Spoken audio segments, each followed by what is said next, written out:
मैं Savita Tiwari. Online class में आप सभी का स्वागत है। तो आइए आज हम दशम वर्ग के दशम पाठ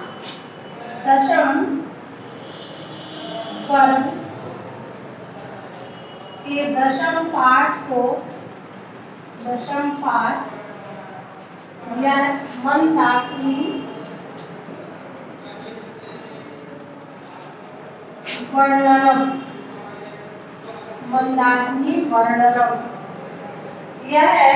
यहाँ पे देखिए, मंदाकिनी वर्णम का मतलब होता है मंदाकिनी का वर्णन। अब यहाँ पे एक और चीज देख लीजिए, मंदाकिनी नाम भी है और मंदाकिनी ये नदी का नाम भी है।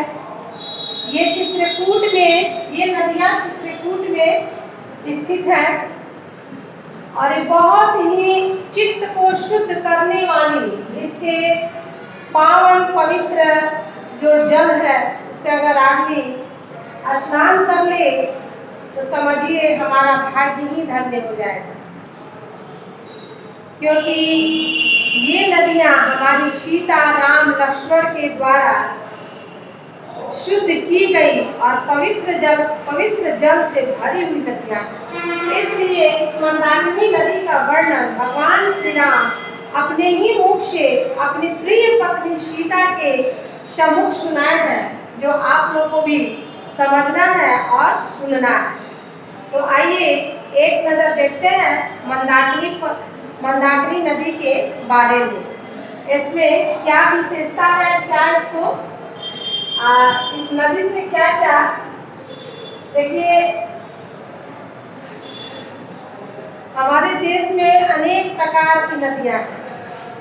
नदियों का जो प्रकार है बहुत प्रकार है, लेकिन उसमें गंगा, यमुना, सरस्वती और उसके बाद से कावेरी, मंदाकिनी, गोदावरी, ये सारी नदियां अपने अपने जगह पे एक अच्छा स्थान प्राप्त की हुई है।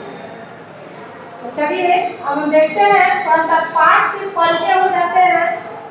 थोड़ा सा व्याख्या हमारे पाठ से है जिसको आप लोग के सामने रखेंगे और आप लोग भी ध्यान से सुनिएगा। पाठ से दिया गया है, ये मंदाकिनी नदी का पाठ है। प्रस्तुत पाठ वाल्मीकि रामायणस्य अयोध्याकांडस्य पंचनवति तमाद सर्गात संकलित।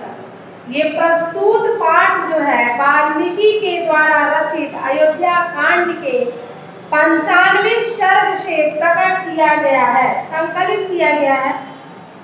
वनवास प्रसंगे राम सीता लक्ष्मणेन सच चित्रकूट प्राप्नोति। वनवास के समय राम सीता के साथ लक्ष्मण भी उस समय प्रस्थान कर रहे थे और चित्रकूट को, इस नदी को देखे और वहां बहुत खुश हुए और इस नदी के जल को प्राप्त भी किए।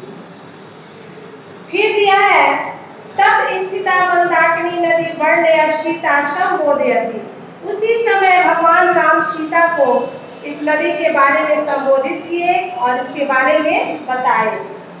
यह नदी प्राकृतिक रूपाधारे संवर्धिता चित्तहरति। अस्या वर्णनं कालिदासो रघुवंश महाकाव्यो त्रयोदश वर्गे करोति। अनुस्तब्ध छंदसि महर्षि वाल्मीकि मंदाकिनी वर्ण्य प्राकृतिक यथार्थ चित्रण करो।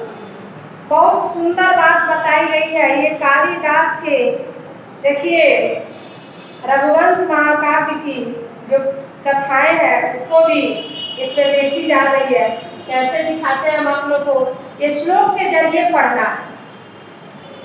देखिए, वनवास क्रम में राम और सीता लक्ष्मण अपने छोटे भाई, राम के छोटे भाई लक्ष्मण सहित चित्रकूट जाते हैं। वही जो मंदाकिनी नदी का कल छल करती हुई नदी की शोभा का वर्णन करते हुए भगवान श्री राम सीता से कहते हैं, हे सीते, प्राकृतिक सौंदर्य से युक्त इस नदी को देखो, कितना चित्त प्रसन्न हो रहा है।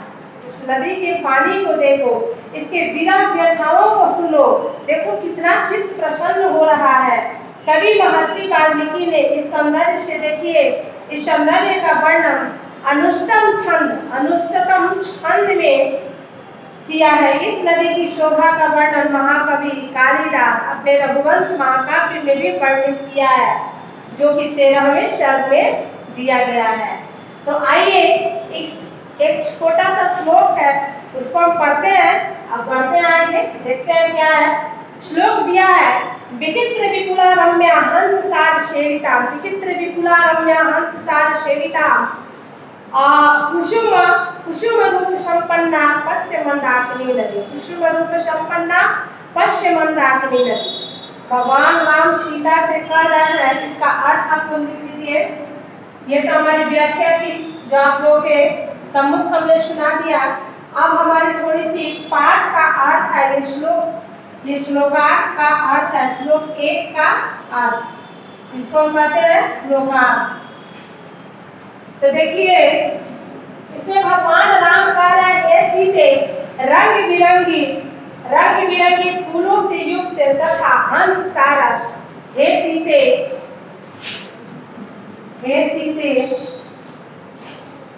इसमें रंग बिरंगी, इसमें रंग बिरंगे फूलों से सजी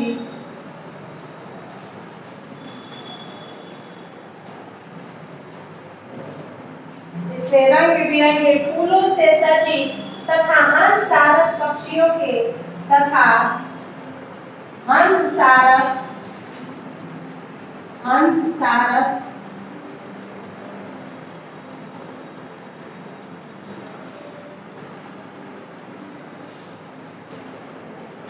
हंस सारस पक्षियों के केली करते हुए, केली यानी कलेवा, केली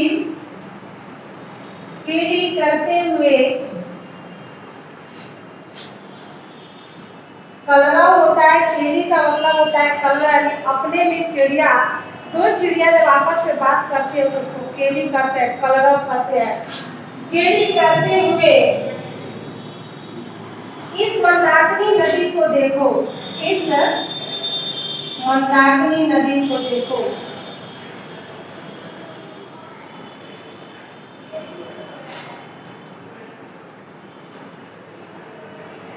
इस मंदाकिनी नदी को देखो, मंदाकिनी नदी की प्राकृतिक सुंदरता को भी देखो, मंदाकिनी नदी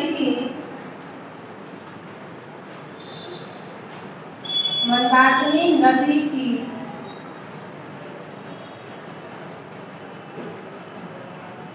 प्राकृतिक सुंदरता को भी देखो।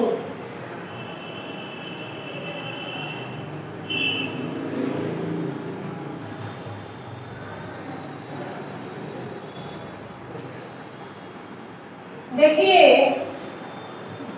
भगवान श्री राम जब अपनी पत्नी को वनवास के दौरे में ले जा रहे हैं, दौरे से जब अयोध्या से वनवास के समय ले जाना है, तो वहां मंदाकिनी नदी का वर्णन उन्होंने सीता के सम्मुख इस तरह कहा कि हे सीते, इसमें रंग बिरंगी फूलों से सजी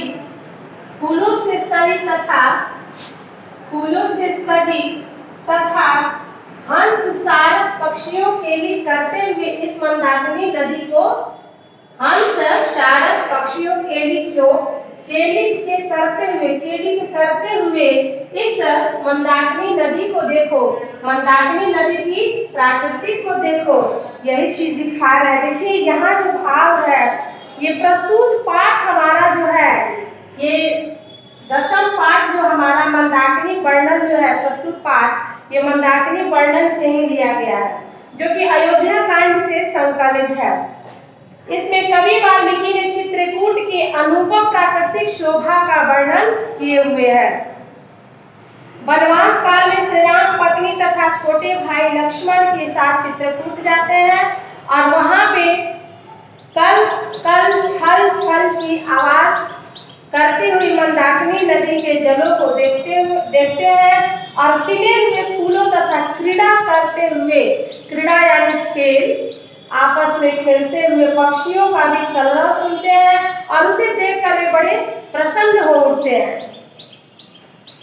अब देखिए श्री राम का ध्यान उस ओर आकृष्ट करते हुए श्री राम उस ओर ध्यान आकर्षित करते हुए सीते से कहते हैं कि हे सीते, रंग बिरंगी तटों वाली मंदाकिनी को देखो, रंग बिरंग तटों वाली इस मंदाकिनी नदी को देखो। इसमें खिले फूल तथा जल विहार करते हुए हम सारस पक्षियों को देखकर मन में आनंद रस का संचार होने लगा है। अब देखिए यहाँ वाल्मीकि जी का भाव है कि प्राकृतिक उपादानों से इतना संपन्न था कि श्री राम भी वहां के सौंदर्य से आकृष्ट हुए बिना नहीं रहे। तो कहीं ना कहीं मंदाकिनी नदी बहुत अच्छी नदी है, जहाँ भगवान श्री राम का ही मन मोहित हो गया। अब आइए श्लोक नंबर दूसरे को देखते हैं, क्या है।